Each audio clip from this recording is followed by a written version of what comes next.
सर्वशक्ति तत्रार्पिता नियमितः स्मरणेन कालः एतादृशी तव कृपा भगवन् ममापि दुर्दैवमीदृशमिह जनि नानुरागः।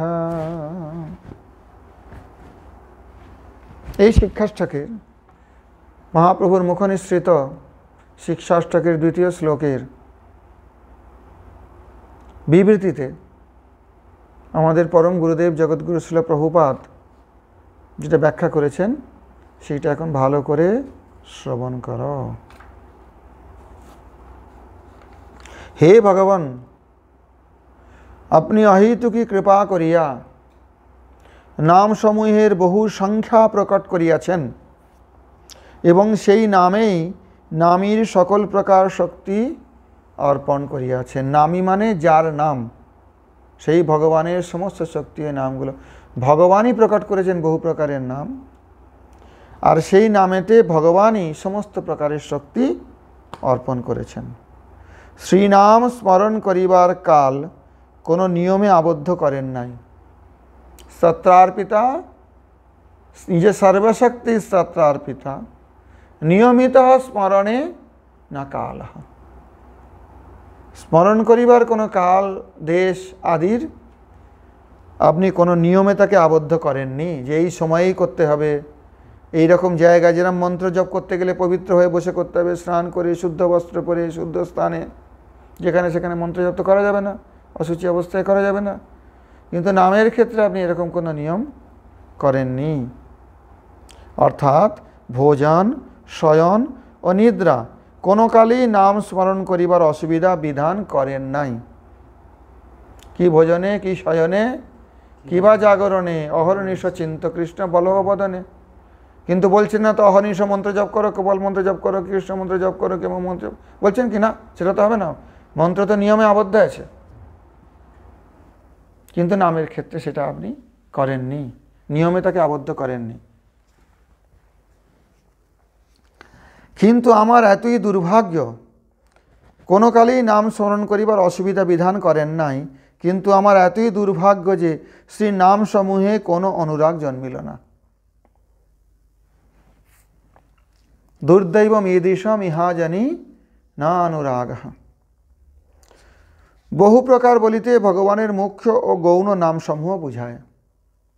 বহুধা নাম নামকারী বহুধাকারী, বহুধা মানে কি, মুখ্য নাম এবং গৌণ নাম যত আছে। মাধুর্য বিগ্রহ কৃষ্ণ, রাধা রমন, গোপীজন বল্লভ, ঐশ্বর্য বিগ্রহ বাসুদেব, রাম, নৃসিংহ, এই সমস্ত মুখ্য নাম, এগুলি মুখ্য নাম প্রভৃতি মুখ্য নাম। ভগবত অভিন্ন খণ্ড বা অসম্যক আবির্ভাবাত্মক ব্রহ্ম পরমাত্মাদি নামসমূহ ভগবানের গৌণ নাম। গৌণ নামটা ভগবান অভিন্ন যে খণ্ড প্রকাশ, খণ্ড আবির্ভাব বা অসম্যক আবির্ভাব। ব্রহ্ম হচ্ছে ভগবানের অসম্যক আবির্ভাব, হ্যাঁ, পরমাত্মা হলো খণ্ড আবির্ভাব, আংশিক আবির্ভাব, তাই তো, পূর্ণ আবির্ভাব ভগবান। তাহলে ব্রহ্ম পরমাত্মাদি নামসমূহ ভগবানের গৌণ নাম। সৃষ্টিকর্তা গৌণ নাম, কারণ সৃষ্টির সঙ্গে জুড়ে আছে ওটা, না থাকলে কে সৃষ্টিকর্তা বলবে। ভগবানের মুখ্য নামসমূহ নামের সহিত অভিন্ন। এখানে মুখ্য নামগুলোকেই মুখ্যতয়া ভগবানের সঙ্গে অভিন্ন এবং সবচেয়ে শক্তি সম্পন্ন বলা হয়েছে। গৌণ নামে কিছু শক্তি আছে, কিন্তু মুখ্য নামের মতো নয়। তাহাতে তাহলে ভগবানের মুখ্য নামসমূহ, বুঝতে পারছো এটা, নামের সহিত অভিন্ন মানে ভগবানের সহিত অভিন্ন, তাহাতে সকল শক্তি এক আধারে সমর্পিত আছে, একই আধারে, এই নামরূপ আধারে সমস্ত শক্তি সমর্পিত হয়েছে। গৌণ নাম সমূহ বিবিধ শক্তি আংশিকভাবে বর্তমান। গৌণ নাম সমূহে কিছু কিছু বিভিন্ন প্রকার শক্তি আছে আংশিকভাবে। জীব ঈশ বৈমুখ্য বশত নশ্বর মায়ার রাজ্যে আবদ্ধ হওয়ায় তাহার দুর্দৈব উপস্থিত হইয়াছে। এটা তো জানো, তা বলতে হবে। সেবা বিমুখতায় দুর্দৈব, অন্নাভিলাষিতা, কর্ম ও জ্ঞান এই ত্রিবিধ ভোগময় পথে জীবের স্বরূপ বিস্মৃতি হওয়ায় তাহার দুর্বিপাক উপস্থিত হইয়াছে। আর তিনটে চলে গেলেই হলো না, আনুকূল্যেন কৃষ্ণানুশীলম হলে ভক্তি হবে। অন্নাভিলাষিতম শূন্যম জ্ঞান কর্মাদি অনাবৃতম কেউ হয়ে গেল, ব্রহ্মজ্যোতি চলে গেল। আনুকূল্যেন কৃষ্ণানুশীলম अन्नाभिलाषिता शून्यम ज्ञान कर्मादि अनावृतम आनुकूल्येन कृष्णानुशीलनम भक्तिरुत्तम। এর মধ্যে মুখ্য লক্ষণ কোনটা? আনুকূল্যেন কৃষ্ণানুশীলনম হচ্ছে মুখ্য লক্ষণ, এটাকে বলা হয়। আর এই দুটো হচ্ছে গৌণ লক্ষণ, অন্নাভিলাষিতা শূন্যম, এই তিনটে। হ্যাঁ সরি, স্বরূপ লক্ষণ, তটস্থ লক্ষণ, তুমি ঠিকই বলেছো, আমি ভুল বলছি। স্বরূপ লক্ষণ হলো আনুকূল্যেন কৃষ্ণানুশীলনম, অন্নাভিলাষিতা শূন্যম জ্ঞান কর্মাদি অনাবৃতম, তটস্থ লক্ষণ।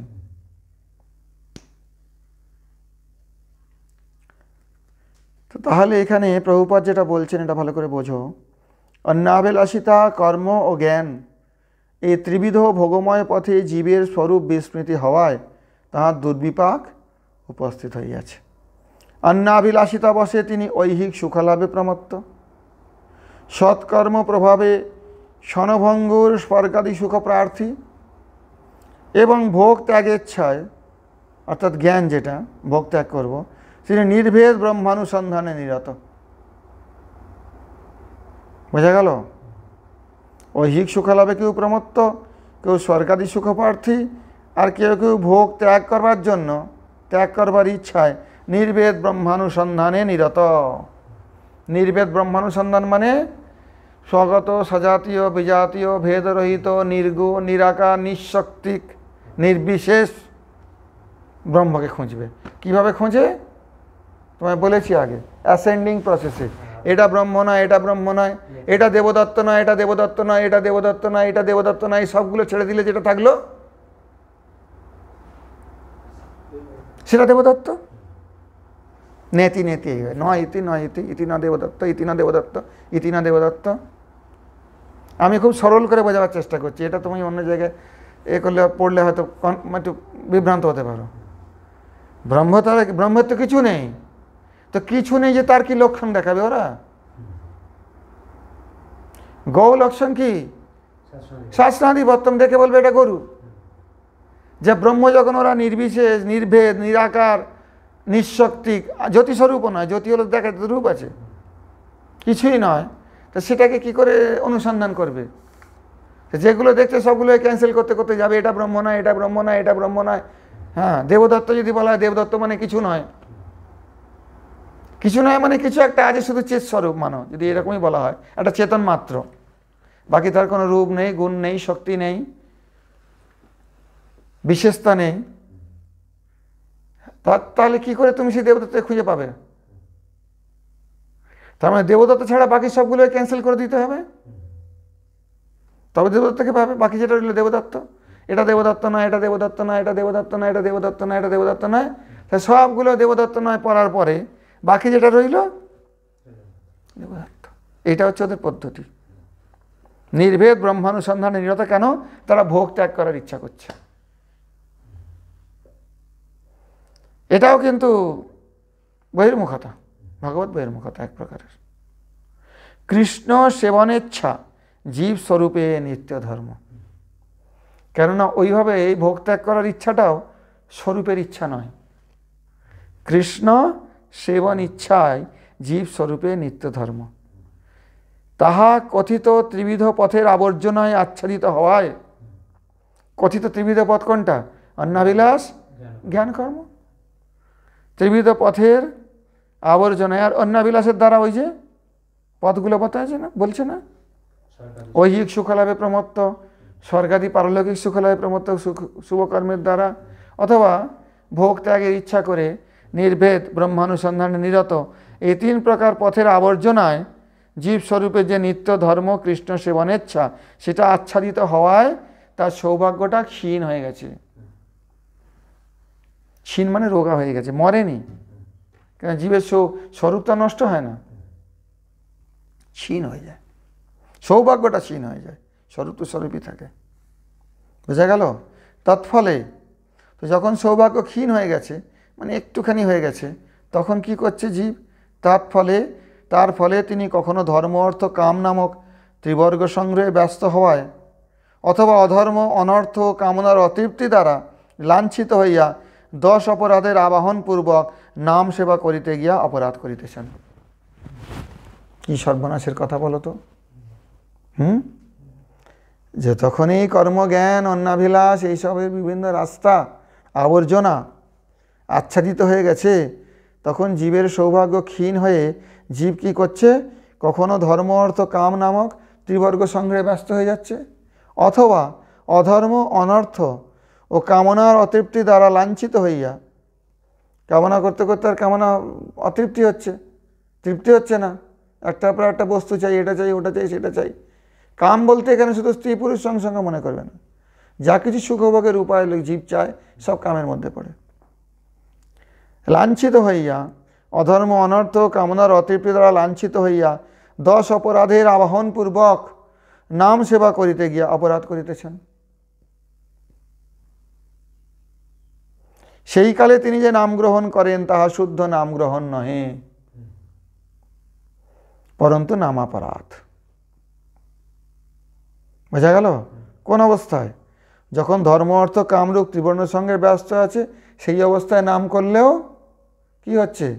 নাম অপরাধের আবাহন হচ্ছে, নাম অপরাধী হচ্ছে, নাম হচ্ছে না।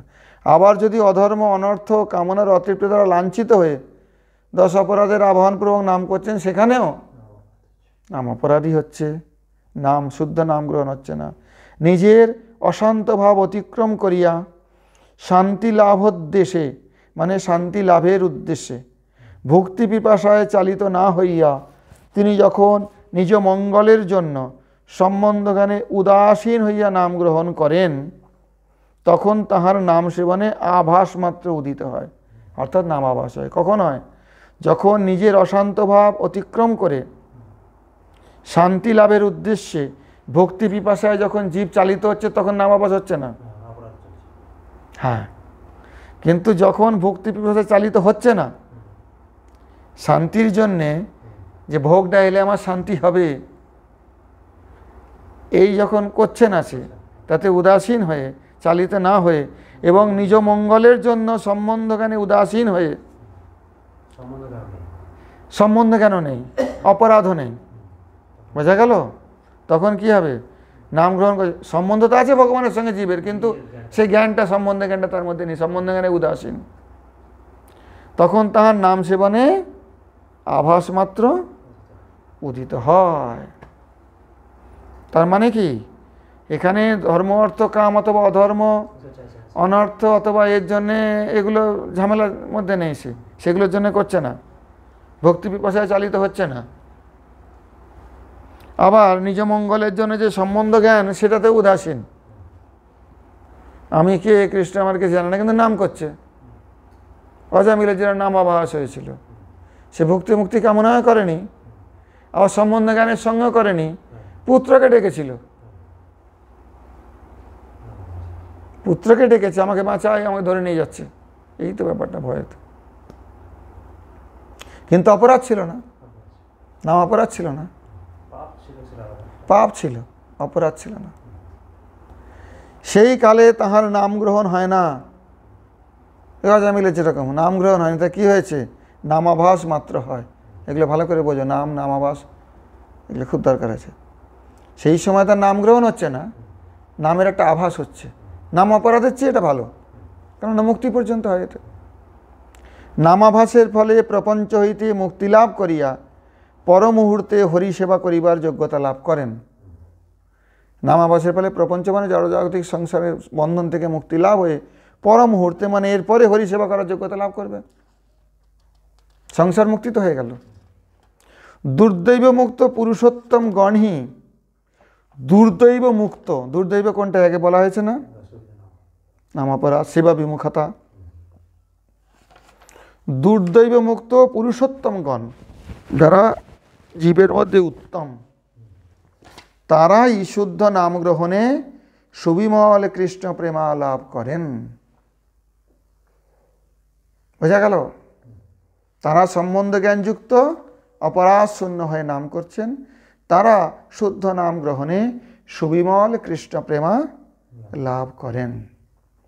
বদ্ধজীবের দুর্গতি দেখিয়া শ্রী গৌর সুন্দর শ্রী নাম ভজন প্রণালী শিক্ষা দিতে গিয়া অনুরাগের অভাবরূপ দুর্দেবের উল্লেখ করিয়াছেন।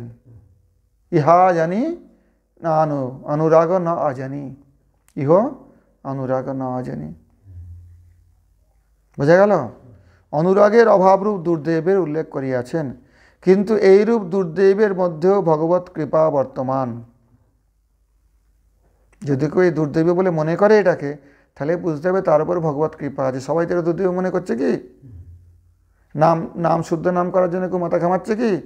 যদি কেউ মাথা ঘামায়, যদি কেউ একথা বলতে পারে দুর্দৈব আমার, সে নামেতে রুচি না হইল দয়াময়, তাহলে বুঝতে হবে সেটার মধ্যেও ভগবত কৃপা বর্তমান। অনুভূতি তো হচ্ছে কমসে কম যে আমার অনুরাগের অভাব আছে। অন্যরা সেটা মনে করছে কি? সাধারণ জগতের লোকেরা মনে করছে না। নামাপরাধের হস্ত হইতে উন্মুক্ত হইবার উপায় আছে। কি উপায়?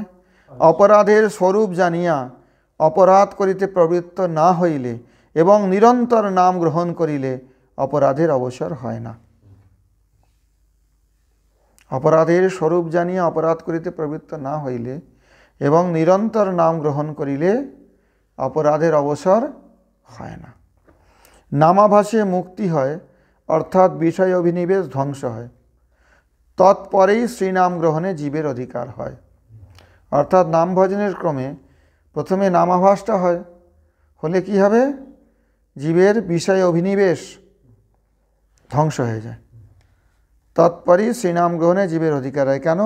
যতক্ষণ মধ্যে বিষয় অভিনিবেশ আছে ততক্ষণ দশম নামাপরাধ হচ্ছে। দশম নামাপরাধটা কি? নামের এত মহিমা জেনেও অহং মমতাবশত আমি আমার নিয়ে পড়ে থাকা, বিষয় অভিনিবেশেতে এটা দশম নামাপরাধ হচ্ছে তখনও। কিন্তু যখন ওই বিষয় অভিনিবেশ ধ্বংস হয়ে গেল, নামাপরাধ তার কিছু নেই। তখন যদি সম্বন্ধ জ্ঞান প্রতিষ্ঠিত না হয় তাহলে নামাভাস হবে। তৎপরেই শ্রীনাম গ্রহণে জীবের অধিকার হয়। এই সকল সুযোগ ভগবানের দয়ার পরিচায়ক। এই যে ভগবান এতগুলো সুযোগ দিয়েছেন জীবকে, যে অপরাধী জীব নাম অপরাধ করতে করতে যদি এই প্রকারে অপরাধের স্বরূপ বুঝে অপরাধ করিতে প্রবৃত্ত না হলে এবং নিরন্তর নাম গ্রহণ করলে, তাহলে অপরাধের অবসর চলে গেল। ঠিক আছে? নামাভাস যখন হলো, নামাভাসে মুক্তি হলো, বিষয় অভিনিবেশ ধ্বংস হয়ে গেল, তারপরে শুদ্ধ নাম গ্রহণের যোগ্যতা জীবের অধিকার হলো। এই সমস্ত সুযোগগুলো ভগবানের দয়ারিত পরিচায়ক। মুখ্য নাম গ্রহণ প্রভাবে জীবের ঐকান্তিক ও আত্যন্তিক শ্রেয় লাভ ঘটে। মুখ্য নাম গ্রহণ করলে তার প্রভাবে জীবের ঐকান্তিক এবং আত্যন্তিক শ্রেয় লাভ হয়। মানে যার পরে আর কিছু শ্রেয় হতে পারে না, ভালো হতে পারে না। যেখানে তুচ্ছ অবান্তর ফললাভ লালসা, সেখানে কালের বিধি ও যোগ্যতা প্রভৃতির কঠিন বিধি। বলছে কাল এবং দেশের নিয়ম কানুন নেই এখানে। ভগবান এত কিছু মন্ত্রে এত বিধান দিয়েছেন, মন্ত্র জপ করতে গেলে এত কিছু করতে হবে, বা অন্য কোনো যজ্ঞ আদি অনুষ্ঠান করতে গেলে এত বিধি এবং দেশকাল নিয়ম। এখানে কেন নেই দেশকাল নিয়ম? বলছেন, প্রভুপাদের এক ব্যাখ্যা করছেন, প্রভুপাদের যে বিচারটা রাখছেন, যেখানে তুচ্ছ অবান্তর ফললাভ লালসা, সেখানে কালের বিধি ও যোগ্যতা প্রভৃতির কঠিন বিধি। তুচ্ছ অবান্তর ফলের জন্য যা কিছু করবে সেখানে অনেক রকমের বিধি আছে, কঠিন।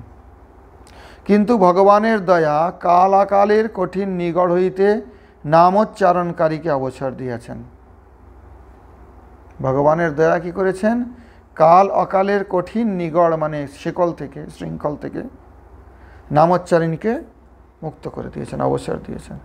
কালের বিধি সম্বন্ধে শ্রী চৈতন্য ভাগবতে কি শয়নে, কি ভোজনে, কি বা জাগরণে অহর্নিশ কৃষ্ণ নাম বলহ বদনে, জানি না এটা কীভাবে ছাপা হয়েছে, অহর্নিশ চিন্ত কৃষ্ণ বলহ বদনে, এটিতে আমি দেখেছি। সর্বক্ষণ বল ইথি বিধি নাহি আর শ্রী চৈতন্য চরিতামৃতে খাইতে শুইতে যথা তথা নাম লয়, দেশ কাল নিয়ম নাহি সর্বসিদ্ধি হয়। তাহলে বোঝা গেল এটা তাৎপর্য কি মহাপ্রভুর এই যে মুখনিঃসৃত শিক্ষাষ্টকের দ্বিতীয় শ্লোকের তাৎপর্য বোঝা গেল? কোনো অসুবিধা নেই বুঝতে? আর নাম নামকারী বহুধা নিজ সর্বশক্তি স্তত্রার্পিতা নিয়মিতঃ স্মরণেন কালঃ এতাদৃশী তব কৃপা ভগবন মমাপি দুর্दैवमीदृशमिहा जनिनानुरागः। निताई गौर प्रेमानंदे हरि हरि वो।